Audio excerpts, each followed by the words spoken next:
Jel tebi jasno? Rodio si se sa sublukacijom kukova. Imaš sreće što možeš hodati. Tebi bolje idu neke druge stvari. Šta meni ide? Nemaš uopće osjećaja, Luci. Zašto radim sve isto kao i ti? Zato što ti je previše stalo. Ti si najbolji. Samo oni to još ne znaju. A mater znade.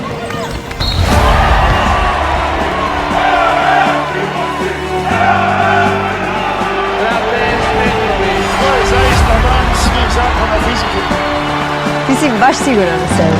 Dobro, ti uopće vjeruješ u mene? Vjerujem u što?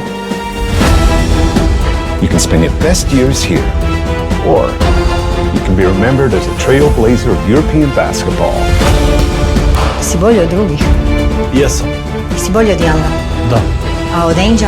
Da. A od Jordana?